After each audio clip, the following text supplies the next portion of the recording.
Hello and welcome back to our YouTube channel पढ़ाई with Guru Chela. So my dear BA honours political science first semester students, कैसे हैं आप सब। आशा करता हूं कि आप लोग अच्छे होंगे एंड बेहतर तरीके से अपने अपकमिंग सेमेस्टर एग्जामिनेशंस की प्रिपरेशन कर रहे होंगे। डियर स्टूडेंट्स, आज इस वीडियो के माध्यम से हम डिस्कस करने जा रहे हैं आप लोगों की DSC paper 2 ideas and institutions in Indian political thought पर कुछ इंपॉर्टेंट एंड कुछ मोस्ट प्रोबेबल क्वेश्चंस को, जिनकी काफ़ी ज़्यादा पॉसिबिलिटी है आप लोगों के एग्जामिनेशन में आने की। डियर स्टूडेंट्स, मुझे उम्मीद है कि आपने इसके पहले की वीडियो को देखा होगा जिसमें हमने आपके साथ चर्चा की है आप लोगों की DSC paper 1 understanding political theory पर, जिसमें हमने आपको बताया है कुछ इंपॉर्टेंट एंड कुछ मोस्ट प्रोबेबल क्वेश्चंस के बारे में and even past year questions के बारे में भी हमने उस वीडियो के अंदर आपके साथ डिस्कशन किया था। अगर आपने उस वीडियो को नहीं देखा है तो उस वीडियो का लिंक हमने इस वीडियो के डिस्क्रिप्शन बॉक्स में प्रोवाइड करा दिया है। आप लोगों से रिक्वेस्ट है कि आप लोग उस वीडियो को देखें एंड जानें किस वे में क्वेश्चंस को पूछा जा सकता है, कौन कौन से क्वेश्चंस हैं जो कि काफ़ी ज़्यादा इंपॉर्टेंट हैं from exam point of view. So now dear students, come to the point and आज इस वीडियो के माध्यम से हम डिस्कस करेंगे कुछ ऐसे क्वेश्चंस जिनकी काफ़ी ज़्यादा पॉसिबिलिटी है आप लोगों के एग्जामिनेशंस में आने की एंड आप लोगों को बताएंगे कौन कौन से टॉपिक्स, कौन कौन सी थीम्स जो हैं इंपॉर्टेंट हैं from exam point of view. आप लोगों से रिक्वेस्ट है कि आप इस वीडियो को एंड तक जरूर देखें एंड जो भी आपके फीडबैक हों, जो भी आपके डाउट्स हों, उनको वाया कमेंट बॉक्स सेक्शन में कमेंट करके जरूर शेयर करें ताकि हम आप लोगों की डाउट्स को क्लियर कर सकें। एंड डियर स्टूडेंट्स, ये जो वीडियो है ये सभी BA honours political science first semester students के लिए इंपॉर्टेंट है, यूजफुल है and as well as informative है। चाहे वो ड्यू रेगुलर स्टूडेंट हो, चाहे वो एसओएल का स्टूडेंट हो, चाहे वो एनसीवाईफ का स्टूडेंट हो, चाहे वो अदर यूनिवर्सिटी का स्टूडेंट हो, हर एक स्टूडेंट के लिए ये वीडियो काफ़ी यूजफुल है, काफ़ी इंपॉर्टेंट है, जिनके पास DSC paper 2 ideas and institutions in Indian political thought है। सो आइए वीडियो को स्टार्ट करते हैं एंड प्लीज़ सपोर्ट कीजिए, वीडियो को लाइक करिए एंड जल्दी जल्दी इस वीडियो का लिंक जो है अपने फ्रेंड्स के साथ अपने व्हाट्सएप ग्रुप में ज़रूर शेयर करें। So dear students, let's begin and सबसे पहले देखते हैं आप लोगों के लेटेस्ट सिलेबस को जो कि ideas and institutions in Indian political thought पर यूजीसीएफ के द्वारा प्रोवाइड किया गया है। डियर स्टूडेंट्स, देखिए क्वेश्चंस को जानने से पहले, टॉपिक्स को पढ़ने से पहले आप लोगों को सबसे पहले ये समझना होगा कि आखिरकार सिलेबस है क्या, सिलेबस में कौन कौन सी मेजर थीम्स एंड टॉपिक्स हैं जो आपको कवर करने हैं। सो देखिए इसके अंदर ओवरऑल 6 यूनिट्स प्रोवाइड की गई हैं जिसमें 12 मेजर थीम्स हैं जो आपको कवर करनी है अपने एग्जामिनेशन के लिए। अगर हम बात करें यूनिट 1 की तो यूनिट 1 है state craft in ancient India. इस यूनिट को कवर करने से आप लोग ये जान पाएंगे कि एंशिएंट इंडिया में स्टेट क्राफ्ट कैसा हुआ करता था, क्या उसका नेचर हुआ करता था, आखिरकार उसका ओरिजिन जो है कैसे हुआ। सो देखिए इस यूनिट को समझने के लिए सबसे पहले आपको ये समझना होगा कि आखिरकार क्या एक्चुअल मायने हैं इंडियन पॉलिटिकल थॉट के। आखिरकार इंडियन पॉलिटिकल थॉट है क्या, क्यों उसके अंदर आपको ये डिफरेंट थीम्स जो है कवर करनी है, ये किस प्रकार डिफरेंट है वेस्टर्न पॉलिटिकल थॉट से। देन इसके बाद आपको यहाँ पर कवर करना है कि क्या नेचर रहा है, क्या हिस्टोरिकल डेवलपमेंट हुए हैं पॉलिटिकल इंस्टीट्यूशंस के इन एंशिएंट इंडिया। उसके बाद जो डिफरेंट थ्योरीज हैं on the origin of kingship and state craft आपको जो है कवर करनी है। देन उसके बाद जो स्टेट इन एंशिएंट इंडिया है जिसमें आपको कौटिल्य इन पार्टिकुलर कवर करना है। देन उसके बाद जो स्टेट है अशोका के धर्मा में वो भी आपको यहाँ पर कवर करना है। आपको कवर करना है आखिरकार स्टेट क्या है एंड स्टेट क्राफ्ट क्या है, दोनों के बीच क्या बेसिक सिमिलैरिटीज़ हैं, क्या बेसिक डिफरेंसेस हैं, ये आपको यहाँ पर कवर करने हैं। जो डिफरेंट सोर्सेज हैं to understand statecraft in Indian political thought, ये भी आपको कवर करनी है। यहाँ पर आपको कवर करना है Hindu and Buddhist political thought, जिसमें एक स्टेट का महत्व जो है किस प्रकार बताया गया है वो आपको यहाँ पर जान पाएंगे एंड कवर करना है। अगर हम बात करें डियर स्टूडेंट्स स्टेट के बारे में तो स्टेट क्या है, स्टेट जो है वो एक हाईएस्ट इंस्टीट्यूशन है of a sovereign political community. अगर हम इसेंशियल कंपोनेंट्स की बात करें कि कौन कौन से इसेंशियल कंपोनेंट्स होते हैं एक स्टेट के, तो स्टेट के जो इसेंशियल कंपोनेंट्स में शामिल हैं वो हैं सबसे पहले सोवरेनिटी, देन उसके बाद टेरिटोरियलिटी, देन उसके बाद पॉपुलेशन, देन उसके बाद जो है एक गवर्नमेंट एंड उसके बाद मेन चीज़ जो है वो है capacity for diplomatic relation. Then उसके बाद अगर हम बात करें कि आखिरकार स्टेट क्राफ्ट क्या है, तो स्टेट क्राफ्ट कुछ नहीं है, बेसिक ये जो है कि स्किलफुल मैनेजमेंट है ऑफ स्टेट अफेयर्स। जो भी स्टेट अफेयर्स होते हैं उनका स्किलफुल मैनेजमेंट जो है वही एक स्टेट क्राफ्ट है। अगर स्टेट क्राफ्ट की बात करें तो ये जो है एक तरीके से स्टेट्समैनशिप आप कह सकते हैं, जिसमें आपको duties and obligations of the king और रूलर जो है कवर करने चाहिए। सो ये है यूनिट 1 का सिलेबस, जिसके अंदर आपको कवर करना है ये डिफरेंट थीम्स, डिफरेंट टॉपिक्स। अगर हम बात करें आप लोगों की नेक्स्ट यूनिट जो कि है यूनिट 2, धर्मा, धम्मा एंड डंडा। आखिरकार क्या है ये तीनों ही शब्द, ये आपको यहाँ पर कवर करने हैं। ये तीनों के तीनों कॉन्सेप्ट जो हैं बेहतर तरीके से आपको समझने हैं। अगर हम बात करें यूनिट 2 की, जिसमें आपको धर्मा, धम्मा एंड डंडा जो ये 3 पॉलिटिकल टर्म्स हैं ये आपको कवर करनी है। इसमें आपको जो है कौटिल्य, मनु एंड शुक्रा, इन तीनों के द्वारा जो इसका पर्सपेक्टिव है, जो व्यू पॉइंट है वो आपको कवर करना है। एंड जो सिग्निफिकेंस या फिर जो इंपॉर्टेंस है धर्मा का, धम्मा का एंड डंडा का एंशिएंट इंडिया में, वो आपको कवर करना है। अगर हम बात करें धर्मा की, तो देखिए जैसे कि आपने महाभारत देखी होगी तो उसमें एक टर्म आती है राजधर्मा। तो राजधर्मा जो है आप प्रीफर कर सकते हैं धर्मा से ही। राजधर्मा में क्या क्या चीज़ें इंक्लूड होती थी all the duties and governance related of the king. जो भी ड्यूटीज़ हुआ करती थी, जो भी गवर्नेंस हुआ करती थी रिलेटेड टू किंग, वो आपको यहाँ पर इंक्लूड की जाती थी। अगर हम बात करें कुछ सर्टेन थिंकर्स के द्वारा, तो it was both the science and art of governance. अगर हम बात करें डंडा की, तो डंडा जो है उसको कंसिडर करा जाता है साइंस ऑफ एडमिनिस्ट्रेशन, जिसमें एंशिएंट इंडिया में हम बात करते हैं कि ये तरीक जो है साइंस है एडमिनिस्ट्रेशन की। अगर हम बात करें डंडा की ही, तो डंडा में जो है which was related to the actions of the government और the system of the governance, जिसमें हम बात करते हैं, रिलेट करते हैं जो भी एक्शंस हैं गवर्नमेंट के या फिर सिस्टम जो है गवर्नेंस का, उससे हम रेफर करते हैं। अगर हम बात करें अशोका डिज़ाइन की, तो देखिए the word dhamma was used to refer to dharma. Dhamma के शब्द की अगर हम बात करें तो ये एक बुद्धिस्ट टर्म है जिसमें रेफर करा जाता है धर्मा से।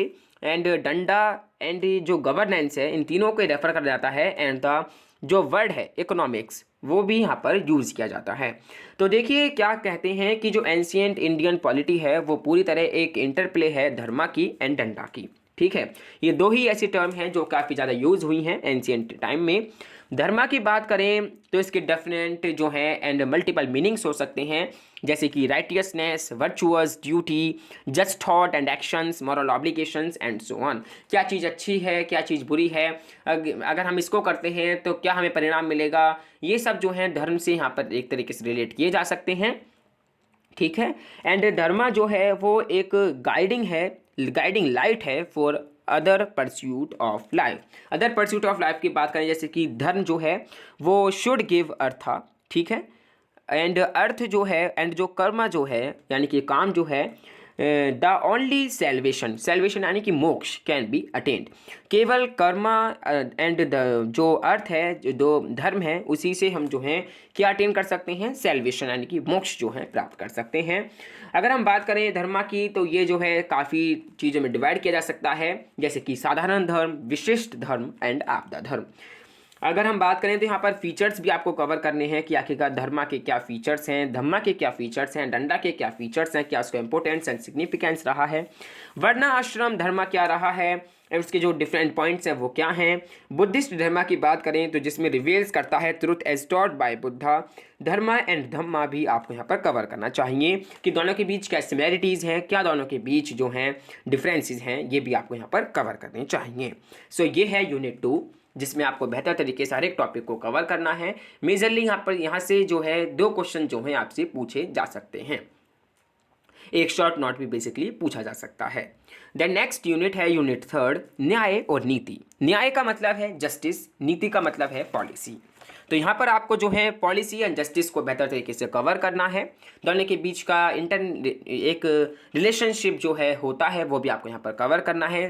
डिफरेंसेस क्या हैं, सिमिलैरिटीज़ क्या हैं, ये भी आपको यहाँ पर फोकस करते हुए चलना है। यहाँ पर देखिए जो डेफिनेशन है न्याय की वो आपको कवर करनी है। जो कंसेप्ट है नीति और न्याय, ये आपको बेहतर तरीके से समझना है। नीति और न्याय की अगर हम बात करें तो according to thinkers of ancient India, यहाँ पर आपको कवर करने चाहिए कौटिल्य एंड मनु के द्वारा क्या इनके बारे में राय दी गई हैं। ये आपको कवर करनी चाहिए। एंड जो प्रिंसिपल ऑफ न्याय है, जो प्रिंसिपल ऑफ जस्टिस है, जो कि जॉन रॉल्स के द्वारा दिया गया है, वो भी आपको कवर करना चाहिए। एंड जो कंपैरेटिव न्याय है, यानी कि जो कंपैरेटिव जस्टिस है, ये काफ़ी ज़्यादा इंपॉर्टेंट है from exam point of view. इसका जो क्रिटिकल अप्रोच है वो आपको यहाँ पर समझना चाहिए। जस्टिस की बात करें तो जस्टिस क्या है, आप बताएं कमेंट बॉक्स सेक्शन में कि आखिरकार जस्टिस क्या है। क्या आप एक जस्टिस को रियलाइज कर पाते हैं, हाँ या नहीं? तो देखिए, जस्टिस के बारे में बात करें तो जस्टिस क्या है, एक फेयर, वर्चुअस और एक मॉरल एक्ट और अरेंजमेंट है, या फिर एक गिविंग ईच पर्सन जो उसके राइट हैं, जो उसकी ड्यू हैं वो है, यानी कि फेयर शेयर टू ऑल है। तो ये आपको कवर करना है। जहाँ पर आपको कवर करना है नीति को भी, नीति जो है वो just rules and institutional fairness आप कह सकते हैं, जहाँ पर वाकई जो जस्टिस है वो रियलाइज्ड होता है।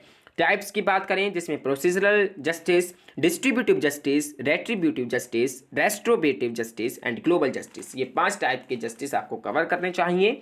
नीति के बारे में बात करें तो डिनोट करती है एक fair and just rules and regulations को, जहाँ पर इंस्टीट्यूशनल अरेंजमेंट्स, ऑर्गेनाइजेशनल प्रॉपर्टी जो है यहाँ पर आप देख सकते हैं।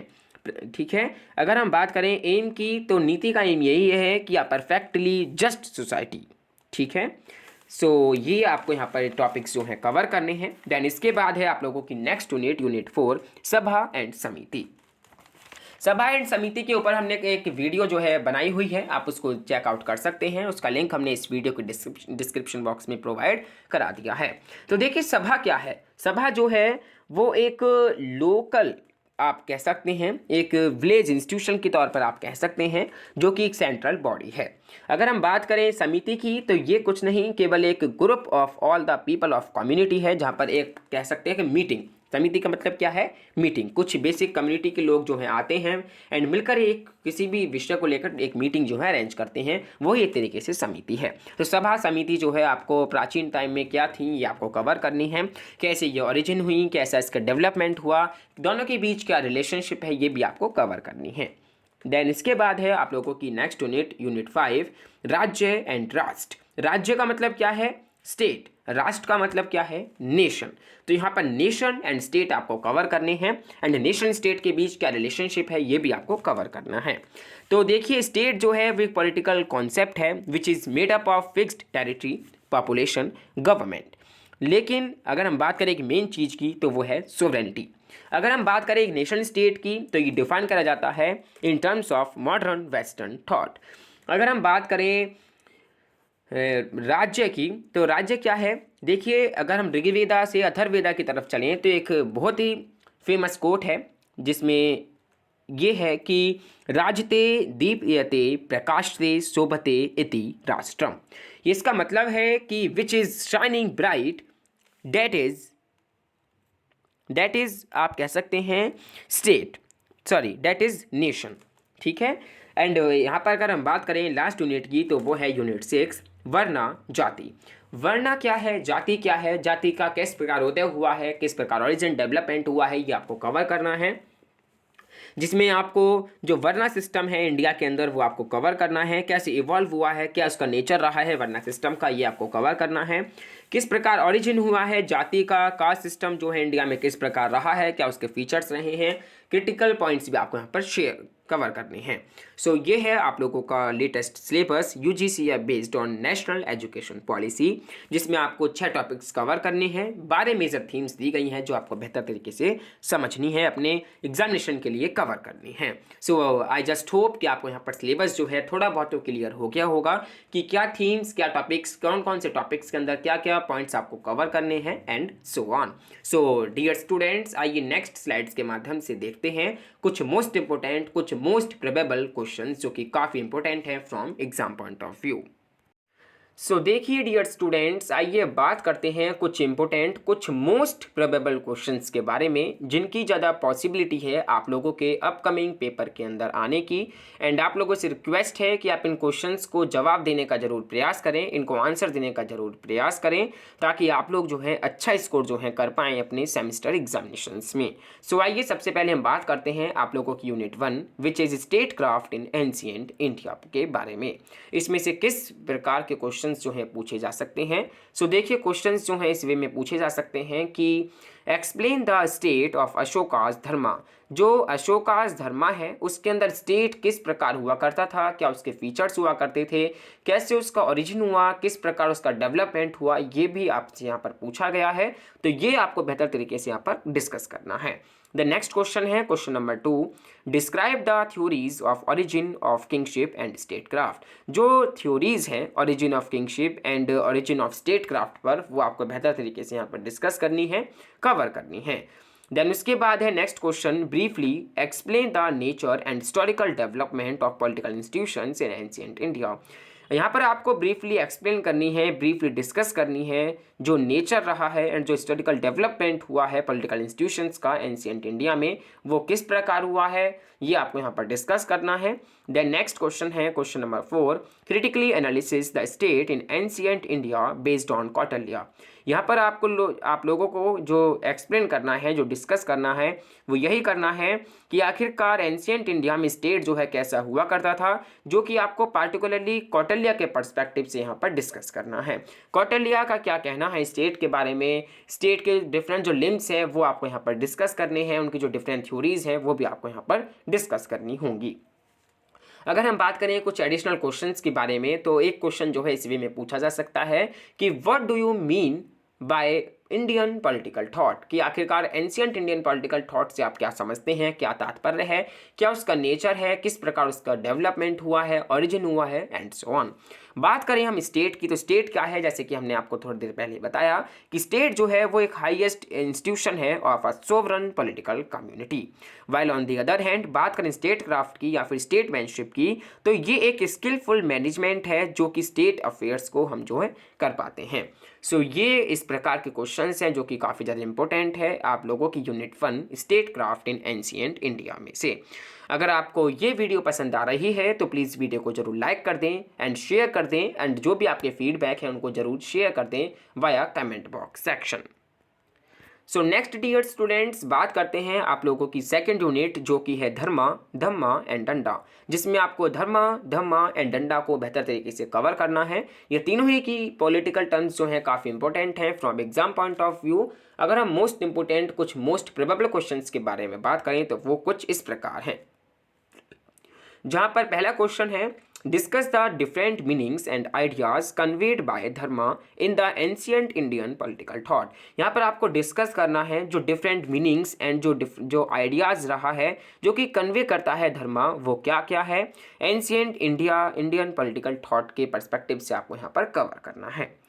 देन नेक्स्ट है explain the meanings and ideas conveyed bye Dhamma in Buddhist political thought. Buddhist political thought के अंदर जो धम्मा है वो किस प्रकार के आइडिया एंड किस प्रकार का मीनिंग जो है कन्वे करता है, वो आपको डिस्कस करना है। क्या उसके फीचर्स हैं, क्या उसके मायने हैं, ये आपको बेहतर तरीके से एक्सप्लेन करने हैं। द नेक्स्ट है question number 3, compare and contrast the Dharma in Hinduism and Dhamma in Buddhism. Buddhism में जो धम्मा है एंड जो हिंदुइज्म में धर्मा है, उन दोनों पर आपको कंपेयर एंड कॉन्ट्रास्ट जो है करना है बेहतर तरीके से। बेसिकली आपको ये जो दोनों प्रकार के जो कंसेप्ट हैं ये अंडरस्टैंड करवाने हैं, क्लियर करवाने हैं, एंड एक बेटर अंडरस्टैंडिंग के लिए आपको यहाँ पर कंपेयर भी यहाँ पर करने हैं। द नेक्स्ट है question number 4, discuss the different meanings and ideas conveyed bye डंडा। जो डिफरेंट मीनिंग्स, जो आइडियाज़ जो कन्वे करता है डंडा, वो क्या है, ये आपको यहाँ पर कवर करने हैं, डिस्कस करने हैं। द नेक्स्ट है एक्सप्लेन द धर्मा, धम्मा, डंडा इन इंडियन पॉलिटिकल थॉट।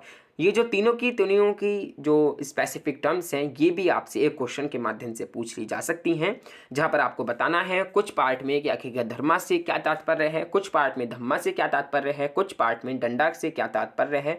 तीनों की तीनों जो है क्यों इंपॉर्टेंट हैं ये भी आपको यहाँ पर बताना है। द नेक्स्ट क्वेश्चन है discuss the significance of importance of dharma in ancient political system. Dharma का किस प्रकार इंपॉर्टेंस रहा है एंशिएंट पॉलिटिकल थॉट में, ये आपको बताना है। एंशिएंट पॉलिटिकल सिस्टम में क्या एक अहम भाग जो है धर्मा है वो आपको यहाँ पर दिखाना है, दर्शाना है। द नेक्स्ट है question number second last, explain the nature of डंडा इन एंशिएंट पॉलिटिकल थॉट। जो नेचर रहा है डंडा का वो भी आपको एक्सप्लेन करना है। एंड लास्ट क्वेश्चन है describe the views Ashoka on dharma. जो धम्मा के ऊपर जो अशोका के व्यू पॉइंट्स रहे हैं वो आपको यहाँ पर डिस्कस करने हैं। बेहतर तरीके से आपको इन क्वेश्चंस के आंसर जो हैं देने हैं।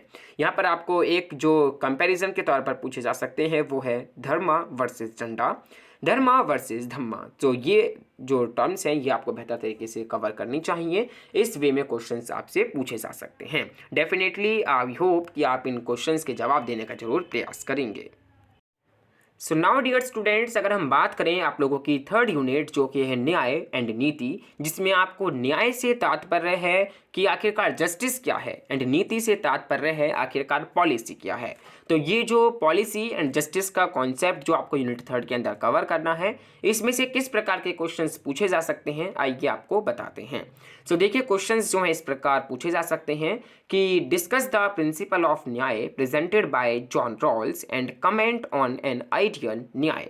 यहाँ पर जो प्रिंसिपल है न्याय का जो कि प्रेजेंट किया गया जॉन रॉल्स के द्वारा वो क्या है ये आपको यहाँ पर डिस्कस करना है एंड कमेंट करना है ऑन एन आइडियल न्याय, यानी कि एक आइडियल जस्टिस क्या है ये बेहतर तरीके से आपको यहाँ पर डिस्क्राइब करना है। द नेक्स्ट क्वेश्चन है एक्सप्लेन द डिफरेंस बिटवीन नीति एंड न्याय। नीति यानी कि पॉलिसी एंड न्याय यानी कि जस्टिस, दोनों के बीच क्या स्पेसिफिक डिफरेंसेस हैं ये आपको बेहतर तरीके से यहाँ पर डिस्कस करना है। द नेक्स्ट है the critic of the theory of न्याय रेफर्स टू कंपैरेटिव न्याय।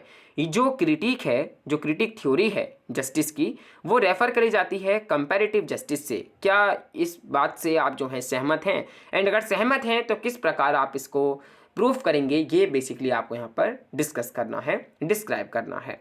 द नेक्स्ट है critically study John Rawls theory of nyaya. जो जॉन रॉल की थ्योरी ऑफ जस्टिस है वो आपको क्रिटिकली एग्जामिन करते हुए यहाँ पर डिस्कस करनी है। एंड नेक्स्ट है the highlights of the philosophy of nyaya presented bye Amartya Sen.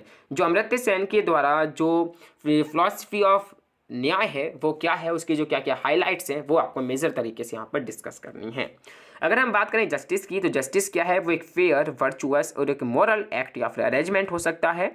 ये जो है giving each person his due हो सकता है, या फिर आप कह सकते हैं fair share to all. Then ये जो जस्टिस है ये इम्प्लाई करता है something which it is not only right to do and wrong not to do, but also which someone can claim from us as his moral right। नीति versus न्याय भी आपसे यहाँ पर पूछा जा सकता है। सो इस प्रकार के क्वेश्चंस जो हैं आप लोगों से पूछे जा सकते हैं यूनिट थर्ड न्याय एंड नीति में से। देन इसके बाद है आप लोगों की यूनिट 4 सभा एंड समिति। इसके अंदर से किस प्रकार के क्वेश्चंस पूछे जा सकते हैं आइए आपको बताते हैं। क्वेश्चंस इस वे में पूछे जा सकते हैं कि which were the people friendly institutions of the Vedic period. कौन कौन सी पीपल फ्रेंडली इंस्टीट्यूशंस हुआ करती थी वैदिक पीरियड में, वो आपको यहाँ पर डिस्कस करनी है। तो यहाँ पर आपको सभा एंड समिति दोनों ही अच्छे प्रकार से एक्सप्लेन करनी होंगी। द नेक्स्ट है वर द सभा एंड समिति वैदिक रिप्रेजेंटेटिव इंस्टीट्यूशंस डिस्क्राइब। क्या आप इस बात से सहमत हैं कि जो वैदिक रिप्रेजेंटेटिव इंस्टीट्यूशंस हैं सभा एंड समिति वो हुआ करती थी? हाँ, तो ये आपको डिस्क्राइब करनी है। Mention the functions and powers of house and समिति। जो फंक्शंस हैं हाउस एंड समिति ये आपको डिस्कस करना है, जो उसके फंक्शंस जो पावर्स हैं वो भी आपको डिस्कस करनी है। द नेक्स्ट है कंपेयर सभा एंड समिति। सभा एंड समिति आपको कंपैरेटिव यहाँ पर डिस्कस करना है with the present political institution. जो प्रेजेंट पॉलिटिकल इंस्टीट्यूशंस हैं उनके साथ आपको यहाँ पर कंपैरेटिव क्वेश्चन जो है पूछा गया है। सभा एंड समिति की बात करें तो ये दो इंपॉर्टेंट गवर्निंग इंस्टीट्यूशंस हुआ करती थी हमारे एंशियंट इंडिया वैदिक पीरियड में। सभा वर्सेस समिति एक इंपॉर्टेंट पॉइंट है from exam point of view.